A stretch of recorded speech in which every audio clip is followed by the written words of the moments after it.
Maxx Crosby has left the building. I repeat, the heart and soul of the Raiders' defense just walked out on his team after a heated disagreement with management. And this is the exact moment everything changes for the Chicago Bears. If General Manager Ryan Poles doesn't have his phone glued to his ear right now trying to bring this absolute wrecking ball to the Windy City, then I don't know what we are doing, because the door to a Super Bowl defense just swung wide open. Before we break down the most explosive trade rumor of the year, do me a massive favor. Hit that like button, subscribe to the channel, and turn on notifications so you never miss a breaking update. Let's get real for a second. Jay Glazer dropped a bomb that has the entire NFL world scrambling. The report is that the Las Vegas Raiders told Maxx Crosby they want to shut him down for the final 2 games of the season. Now, think about who we are talking about here. Maxx Crosby. The guy who plays through broken bones, the guy who refuses to come off the field. You tell a warrior like that to sit on the bench because you want to protect your draft capital? Glazer reported that Crosby vehemently disagreed with the decision and literally left the facility. He didn't just say, "No." He walked out. That is not just a disagreement, that is a fracture in the relationship. That is a player telling an organization, "I am not here to tank, I am here to dominate." And that is where the Chicago Bears come in. We have heard the rumors, we have seen the speculation, but this specific incident raises real questions about his future in Vegas.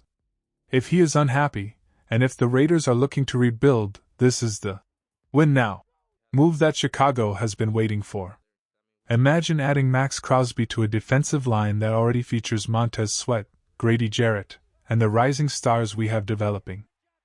You are talking about a defensive front that would be undeniably the scariest unit in football under Dennis Allen.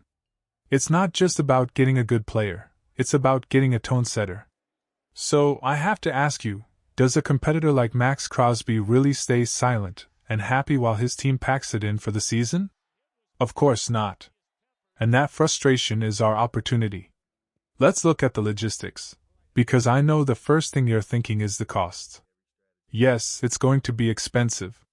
Crosby is 20 years old, he's in the absolute prime of his career, and he's coming off a season where, even on a struggling team, he's been a force of nature.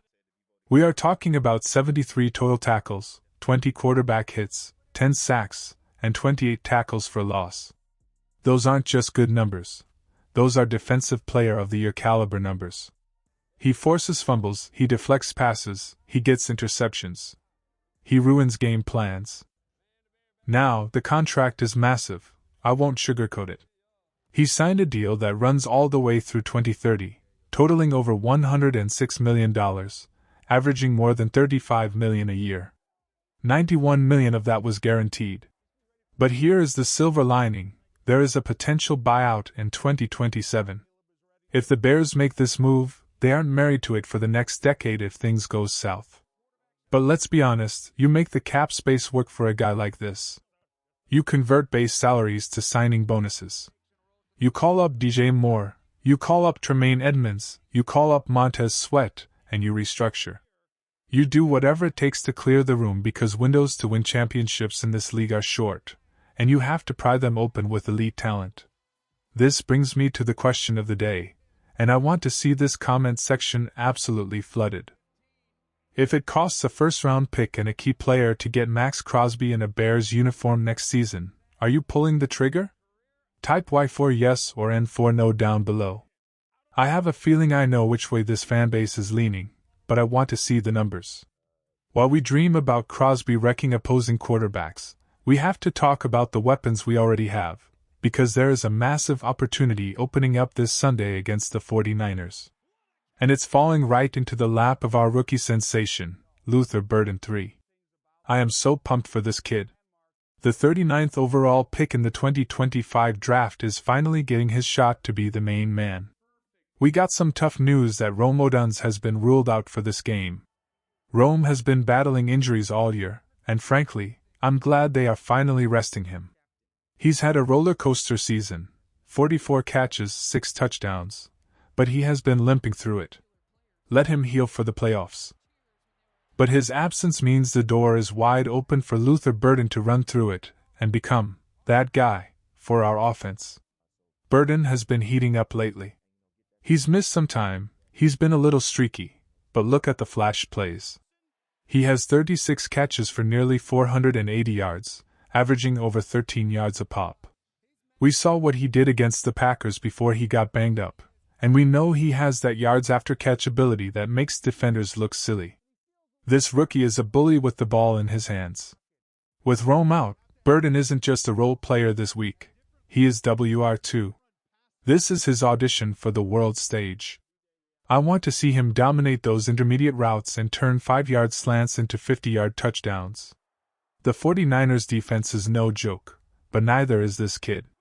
It is officially Luther Burden time, and I cannot wait to see him rip it up in California. Now, we need to address the elephant in the room, the injury report. It's a long one, and it's a mixed bag of emotions this week. First, let's start with the good news to calm the nerves. Drew Dalman, our anchor at center who was just voted to his first Pro Bowl, is good to go. He popped up on the report with ankle and hand issues, which gave us all a mini heart attack because he has been phenomenal. Over 1,000 snaps, only 1 sack allowed all year. Losing your center right before playing San Francisco would have been a disaster, but the reports say he is ready. Same goes for Kevin Byard. Another Pro Bowler, another scare with an ankle injury, but the veteran's safety is cleared. We need him badly because Brock Purdy has been on a tear lately, and Byard's ball-hawking ability, 6 interceptions this year, is going to be the key to stopping that Niners attack. But it's not all sunshine. We are missing some serious firepower on defense. C.J. Gardner-Johnson is questionable, and we need his grit. But the name that has me genuinely worried is Nahshon Wright. He landed on the injury report with a hamstring issue. Nahshon has been the unsung hero of this secondary. He was arguably a Pro Bowl snub with the year he is having, 67 tackles, 5 interceptions, and 11 pass deflections. He has been a turnover machine, and hamstring injuries for cornerbacks are terrifying. You cannot play that position at 90%. If he can't go, that puts a massive strain on the rest of the secondary to step up against a very complex offense. And finally, we have to monitor Tremaine Edmunds. He is dealing with a glut injury. When he and TJ Edwards are healthy, our linebacker core is elite. But Edmunds has been banged up, and we need him to be the field general in the middle. If he's not 100%, maybe you sit him. Let DeMarco Jackson get some reps. The goal is the playoffs. We cannot afford to have our stars limping into the postseason. We need to be smart, preserve the core, and get ready for the Rio run. This weekend is pivotal. It's a test of depth, it's a test of coaching, and with the Maxx Crosby news swirling in the background, it's a test of this front office's ambition. We have the pieces, we have the young talent like Luther Burden ready to explode, and we have the potential to add a superstar who wants out of Vegas. The future is bright, but we need to execute right now. I want to hear from you. Are you buying the Crosby hype? Are you trusting the rookie Luther Burden to carry the load this Sunday? Let me know in the comments. Thank you so much for tuning in. Let's stay loud, let's stay proud, and let's get this win. Bear down.